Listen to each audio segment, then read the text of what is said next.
Salut à tous, ici Matérologie, merci d'avoir cliqué sur cette vidéo. Et comme vous avez sur le titre, on va parler des nuages. Dans la dernière vidéo, nous avons parlé des orages, et bien aujourd'hui des nuages. C'est un petit peu un complément de l'autre vidéo. N'hésitez pas à vous abonner à la chaîne, activer la cloche, ça aide énormément la chaîne. Et en plus, ça vous avertit quand les vidéos sortiront. Merci. Alors, aujourd'hui, donc, les nuages, à quoi ça sert ? Les nuages, ils sont surtout importants pour la planète car ils jouent un rôle dans le cycle de l'eau. Ils sont également très importants pour le climat et la température de la planète car en fait, ils vont renvoyer la lumière du soleil et donc diminuer la chaleur donc afin qu'il fasse moins chaud sur la Terre. Car oui, si les nuages n'existaient pas, eh bien, il ferait beaucoup plus chaud sur la Terre. Ensuite, comment se forme un nuage ? Donc, vous savez que le nuage provient principalement de l'eau et des océans qui s'évaporent, car elle va s'échapper sous forme de vapeur d'eau, et cette eau est plus chaude que l'air, et ce qui fait qu'elle va monter. Mais l'air devient de plus en plus froide, et donc cette vapeur d'eau va se retransformer en gouttelettes d'eau, formant des nuages.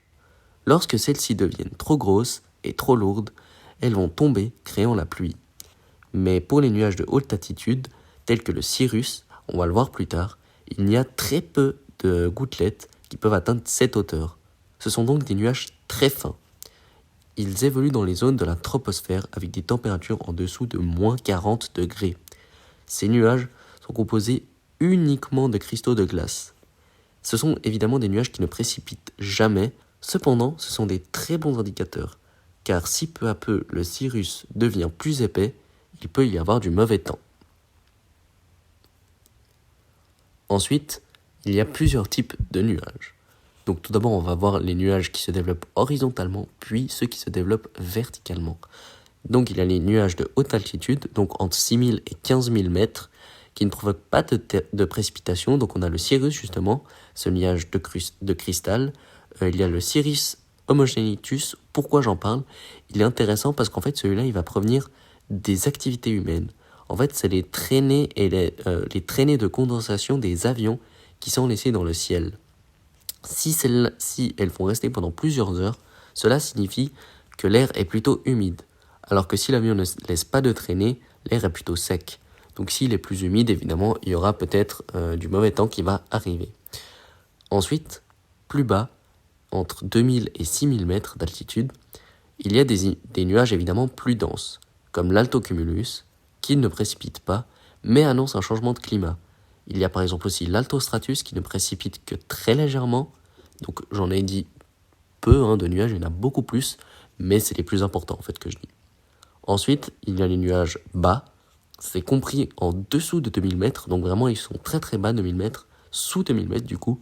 Donc on a le stratus le plus connu, qui va en fait couvrir le sommet des arbres, et il peut s'étendre sur des kilomètres. Il peut souvent être confondu avec le brouillard et la brume, mais le brouillard et la brume, en fait, il va atteindre le sol, contrairement justement au stratus. Après, souvent, ce nuage, il s'évapore au lever du soleil. Ensuite, il y a aussi le nimbostratus, qui couvre les journées de précipitation. Tous ces nuages, en fait, ils se développent sur la longueur, donc de façon horizontale, comme on l'a vu. Mais il y a aussi des nuages qui se développent de manière verticale, dont tout le monde le connaît, le cumulus. Alors celui-là, il n'est pas très méchant. Par contre, il peut se transformer en cumulonimbus. Et ça, vous le savez, c'est le nuage responsable de l'orage. Alors, on l'a expliqué beaucoup plus profondément dans l'autre vidéo, donc je vous conseille d'aller la voir, elle est vraiment très intéressante. Et ce nuage, il peut se développer sur plus de 10 000 mètres de hauteur. Donc c'est vraiment un mastodon. Et en fait, il va donc provoquer des fortes pluies, des rafales, etc., etc. Mais évidemment, on en parle beaucoup plus dans la première vidéo qui se dédie uniquement aux orages. Donc vraiment, je vous conseille d'aller la voir, elle est très très bien. Vous savez donc maintenant tout sur les nuages, c'est la fin de la vidéo. N'hésitez pas à vous abonner, activer la cloche, ça aide énormément la chaîne. C'est gagnant pour vous et pour moi, vous apprenez. Et nous, évidemment, ça soutient énormément. N'hésitez pas à liker cette vidéo si elle vous a plu et de laisser un petit commentaire, de nous donner des petites améliorations, des petites explications plus pertinentes, de partager la vidéo à des gens qui seraient intéressés. Et je vous laisse là-dessus. C'était Matérologie. À plus. Ciao, ciao.